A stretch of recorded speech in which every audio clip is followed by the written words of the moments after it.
Hello guys. Tignan niyo itong tanim kong oregano. Ang bilis pala mabuhay ito. Kasi ang liit-liit binigay lang ng coworker ko. Ang liit pa niyan. Okay. Ilang buwan lang siya. Ganito na siya karami, oh. Ang bango pa siya, guys. Ayan.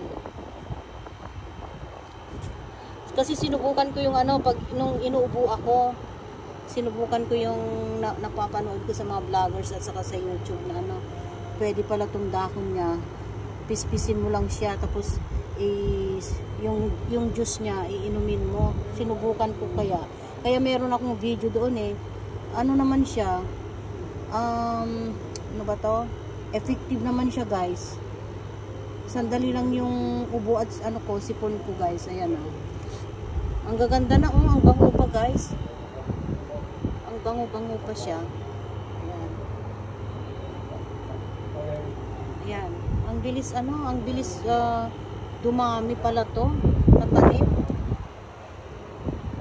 Kasi ang liit-liit yung binigay niya sa akin. Parang pumutol lang siya sa sa stem niya, sa sanga niya, tapos binigay sa akin. Ayan, tapos tinanim ko siya. Ganito na siya, ilang buwan lang siya. Tapos ganito na siya karami. Ang bilis pala dumami.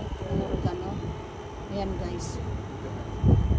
Tapos pag lumapit ka, ang bango-bango. Ayan. Sinubukan ko talaga nung may ubo ako. Ayan siya. Kinuha ko ng dahon niya. Tapos kinuha ko 7 or 8, 9, ganon. Tapos nilagay ko sa ibabaw ng kanin namin na medyo mainit pa yung kanin. Tapos pinalikan ko siya ng how many minutes. Tapos pinispis ko siya. Tapos yung juice, separate na siya, diba? Tapos ininom ko. Mapait nga lang siya, kaya lang sandali lang naman yun. Tapos inom ka na kaagad ng tubig. Tapos ito na siya. Ang bilis, effective naman siya, guys. Basta lang. Ilang beses kaya puminom naman. Ito, yan, ang gaganda ng dahon na, ayan, guys, ang gano'n ko.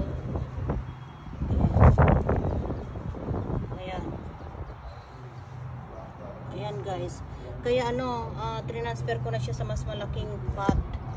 Ayan, maliit lang ang pinagtaniman ko dati. Ilang buwan lang ito, mga 3 months kaya. Mga 3 months kaya. Ayan, ang laki na, ang dami na, Ayan, 3 months or 4 months. Ayan, ang dami na. Hindi ko na hindi ko na maagapan na dumami na yung leaves niya, Ayan. Guys. Diba? Kaya subukan nyo rin magtanim ng oregano, tapos pag may ubo kayo, pispisin nyo lang yung juice niya, yun, inumin nyo, ganun. Ayan, guys. Okay. Ayan.